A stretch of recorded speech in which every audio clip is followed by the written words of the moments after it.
Welcome to r/Trueoffmychest, where OP is celebrating the fact that his pregnant wife passed away in a car accident. Our next Reddit post is from Don't Marry Gamers. My 3-year-old son escaped and was found naked close to a major highway, and I was on my way back from work when this happened. Where was Dad? In the house playing League of Legends. That was the absolute last straw among the long line of offenses he did. I have 2 kids. My daughter is 7 and my son is 3. Both have autism. My husband seems to prioritize his video games more than our kids, and it makes me angry. Years ago, it was just a one-off, sorry, I completely forgot situation which didn't happen nearly as frequently as they do now. It started during the middle of lockdown, where I had to work longer hours than usual. We're both gamers. Sometimes I'll play a few games when I'm off work. I'm a nurse who works 12-hour shifts. A little gaming from time to time won't hurt.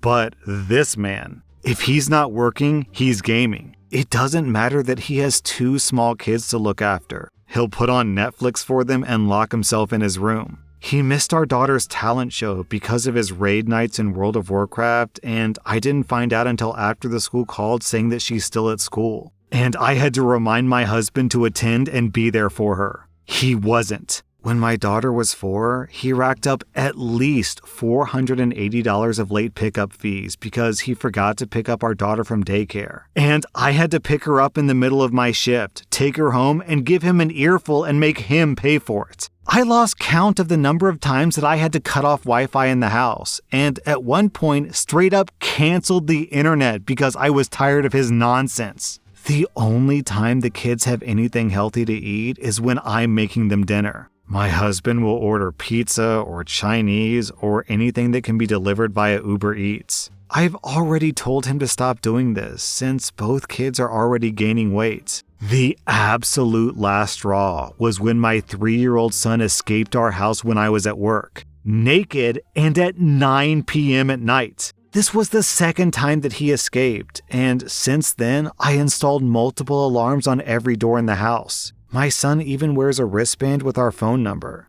We live in rural Florida. We're very close to swamps and highways. I received a call from a cop saying they found him near the freeway. I gave the cop my address and rushed straight home. The cop was outside my home with my son in the back seat. The cop said that he knocked on the door and no one answered. Meanwhile, I can hear the alarms in the house going off. My husband's car is in the driveway, so I know that he's home. I get inside, and what do I find? My husband behind closed doors playing League of Legends. I cut off the internet and hid the router, and that's when he came out literally saying WTF to me. I told him to go outside, that a cop wants to talk to him. After a brief conversation with the cop, I sent my son to his room, and then we both had separate conversations with the cop. My husband said that he had already put both kids to bed before getting on to play. I told him the same thing that I told him 30 times before. If he's watching the kids, the game is off, period. Since it's gotten to the point where our own son could have been kidnapped or killed, it's over. I told him to pack up his bags and leave.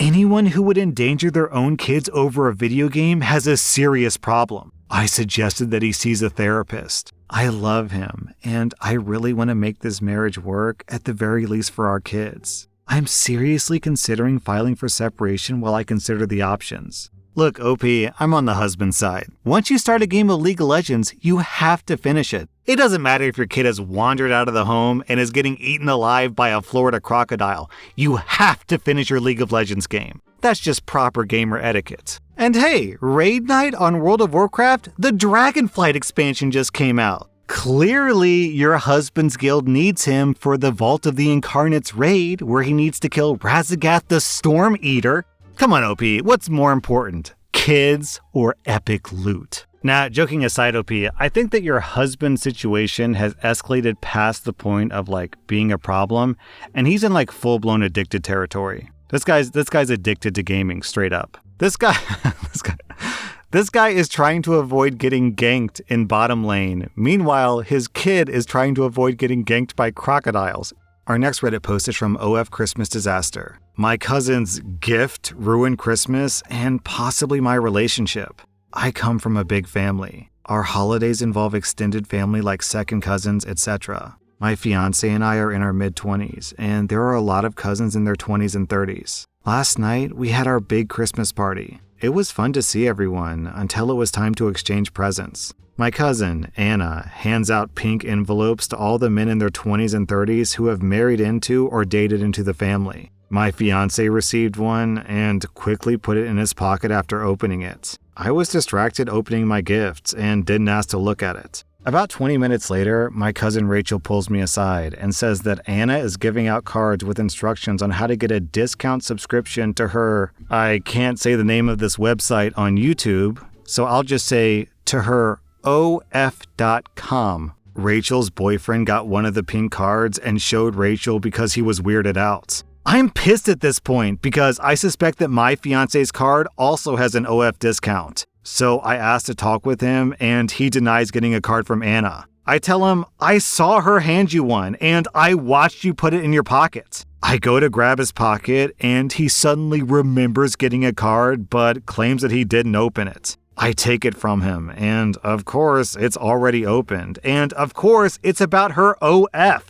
I go back inside to confront Anna and find her already arguing with a different cousin who's upset because her husband has already tried looking at Anna's page. Anna claims that she's just trying to get her business off the ground and no one appreciates all the hard work and skills it takes to be successful in a digital career. She says that her gift isn't adult in nature, it's just marketing. Some of the older relatives are starting to take sides too, but they're mostly really confused about what's going on. Anna's mom started crying because of something I said, and my mom tried to get me to apologize, which pissed me off more. At this point, I left with my brother and his husband because I don't want to spend the night with my fiance at home, and I don't feel like staying with my parents when my mom is pressuring me to apologize. Oh, and surprise, surprise, Anna didn't give my brother's husband a card, so make of that what you will about the intent behind her gift. I'm seriously considering calling off the engagement over this, and I'm pissed at my cousin for ruining both Christmas and my relationship.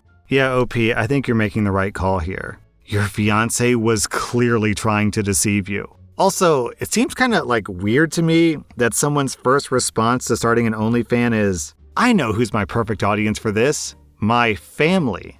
Our next Reddit post is from Throwaway. Last night, I made dinner and served my husband his portion. Then, I went into the other room to study for my upcoming exam. I reheated my portion later at around 11 p.m. and sat down to eat. My husband was asleep at the time. Then, he woke up, showed up in the kitchen, and stood by the door saying he was hungry. I told him to look in the fridge for some snacks, but he wanted some of my food. I said I was sorry, but I was so hungry and I needed a hot meal. He insisted, but still I said no. He went ahead and grabbed a spoon and tried to eat from my plate, but I took my plate away just in time. Then, immediately and without any warning, he spits in my plate, then throws the spoon in the sink and casually walks out while calling me a petty B-word. I was so shocked to the point of shaking, and because of being overwhelmed with studying and other issues, I just broke down crying. Now, the plate was filled with both his spit and my tears. I ended up throwing it out and started a screaming match with him. He accused me of being petty and selfish, then said that I pushed him to do this. We haven't been speaking since then. He acted like he was justified in what he did.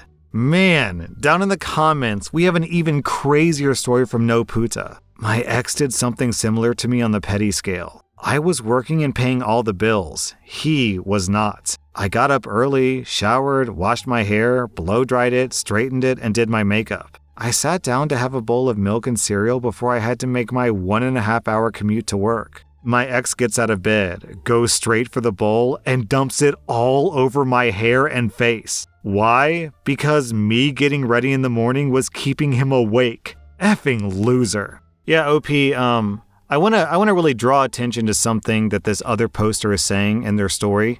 My ex did something similar to me. My ex-boyfriend, hint, hint, hint on the word ex-boyfriend, OP. OP, what your husband did was so fundamentally disrespectful. You're the one who cooked it. You gave him food and you couldn't eat because you were busy studying. Then he tries to take your food and when he can't, he spits in it. Ugh. I don't know why you'd want to be with someone who disrespects you like that. Our next Reddit post is from Training Noise. Wow, this title. My wife is dead. The best Christmas present I could have gotten. At the beginning of 2022, I caught my wife having an affair with one of her exes. Our marriage wasn't perfect. I wasn't the perfect husband, I'll admit that. But I did my best. I put effort into the entire 5 years that we were together. I put my all into the relationship. Her, I couldn't say the same. I was forced to confront the reality of who she truly was shortly after I caught her. She illegally evicted me from our shared home, lied to the police to try to get me arrested, tried to get me fired from my job, and tried to turn all of my friends against me. Some of these succeeded, while others didn't. She has made my life a living hell since the day that I asked her for divorce. And she's planted her heels into the ground over our separation to try to drain all of my finances and emotional strength from me. The only upside is that we had no kids for her to use as weapons. But I soon found out that her policy of strict birth control with me didn't extend to her suitor because he got her pregnant 5 months ago. I thought that maybe this would help speed along the divorce, but it only rallied her in her efforts to destroy me. On Christmas Eve, my wife and her suitor went to a party where both of them got drunk. I find this fact terrible because all of her friends knew that she was pregnant as well. Her suitor drove them home, a mistake that would cost them both their lives. In the state that I live in, our divorce is now considered to have never even started. I'll be able to claim her life insurance policy for myself and move back into my own home. Her parents called me up distraught yesterday, acting as if the last year had never happened and offering their full support to my funeral preparations for her. My confusion here was beyond belief, but the apple doesn't fall far from the tree when it comes to my wife. I told them if they want a funeral, it's coming out of their pockets. Otherwise, I'll pay for her to be cremated and deliver her ashes to them in the cheapest urn offered if they want. They called me horrible and tried to guilt me about her life insurance. But after only 4 minutes on the phone with them, I hung up and blocked every one of her family members. I'm going to be taking a few extra days off work to move back into my house over the next week. I've already made arrangements to have her stuff hauled off, so my home will be an empty canvas to start my life anew. I don't know if there's a God or if this was just karma, but I truly believe now that I've come out on the other side of the storm. OP, first she ruined your life, then she ruined her life. Our next Reddit post is from I'm Shattered. My boyfriend asked for a paternity test for our child. As soon as the results come and show that he's the father, I'm leaving him. I'm a new mom to a baby boy who's my pride and joy, and though it's been a roller coaster adjusting to taking care of a baby, the past few months have been great. Tiring, but great. I have a boyfriend of 3 years who's the first person relationship-wise I've ever loved, and I thought that we were doing great as new partners, but also as parents. On Friday, he came home and he asked me for a paternity test. Just like that, completely out of the blue. I was putting away the dishes and he just asked for one, like he was asking what was for dinner. I'm a different race from him, but our child, apart from the skin tone, is literally his mirror image from pictures I'd seen of him when he was a baby. I was stunned when he asked, and his reasons were that he had to be sure that he was the father. He had to have that certainty. All I remember as he was speaking is just immediately feeling pain. The man I love doesn't trust me. He would actually believe that I would passionately hug someone else, cheat on him, and then try to pass off another man's baby as his. I've never, ever given him reason to think that I would cheat on him. I've tried to be transparent and communicated, and it wasn't enough. He told me that he would give me time to think about this, that he wouldn't go behind my back and do this test. But for our relationship to move forward, he needs to be 100% sure. He repeated this because, in his words, he needed me to realize how serious he was. After thinking for a couple of days, I'm going to allow him his paternity test because I have nothing to hide. I've never cheated and I would never cheat on him. Once it's proven that he's the father, I'm ending it, leaving the same day, and I'm going to try my best to be a cooperative co-parent with him. In the meantime, I'm coming up with my exit plan, a place to live, and a lawyer to work out a custody agreement in court. I can't even tell my friends or family right now because they would go nuclear, and my first priority is our child. I hope the test was worth it to him. I'm not asking for advice or reassurance or to explain his side. I'm just realizing that this part of my life is now over. What a way to start the new year, huh? OP, I actually completely don't agree with you on this. If this is your deal breaker, then it's your deal breaker. I can't really argue. This is apparently some line in the sand that your partner is never allowed to cross. Okay, fine. But men are constantly hearing stories about unfaithful wives, cheating partners, babies that aren't theirs. And, sometimes that insecurity can get to you. So you're saying your husband can't have one moment of insecurity, of doubt, that maybe his friends or his mom or his siblings are saying, shouldn't you get a paternity test? And that nags at him for a while and he expresses it to you in honestly a really healthy and upfront way. He didn't demand it. He didn't go behind your back. He just said, hey, this is really important to me and I would like to get one done and I want to be upfront with you. Is that okay? And your response is divorce? That feels kind of extreme. I mean, I do understand that you would be offended by the implication because it implies a lack of trust, but some people have been cheated on in the past, and that can stick with you and give you nagging doubt. And it's not your fault if he has that doubt necessarily, but can you really blame a guy for just wondering, for wanting to know for sure? I'm actually an advocate for everyone getting a paternity test, not just fathers, but mothers as well. Because outside of cheating, there's also cases where nurses intentionally or accidentally swap out babies. Happens all the time. So even if he's 100% confident that you didn't cheat, it still makes sense to get the test because they're what? They're $50? And if your baby was swapped out of the hospital, you'll catch it now when the baby's just a few months old so you can find your real baby before things get out of control. I mean, I know it's a really edge case and it's not super likely, but $50 for peace of mind for the rest of your life rather than the tragedy of finding out 20 years from now that you've been raising someone else's baby, I think that's a reasonable purchase in my opinion. I think you're being too harsh, OP.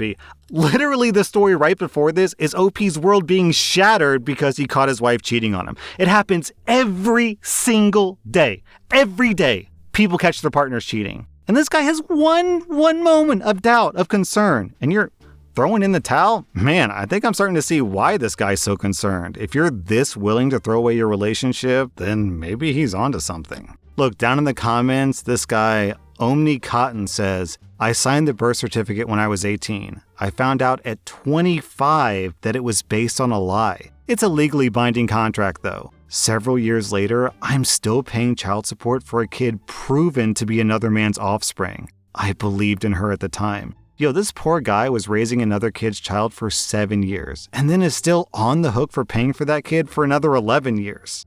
Come on, OP, this is a tale as old as time. Women are lucky. They get to have 100% certainty that their baby is theirs because it pops out of them. Men literally cannot have that luxury. Unless, of course, they get a paternity test. So I'm 100% on his side. I think he handled this pretty much as honestly and openly and as clearly as he possibly could have.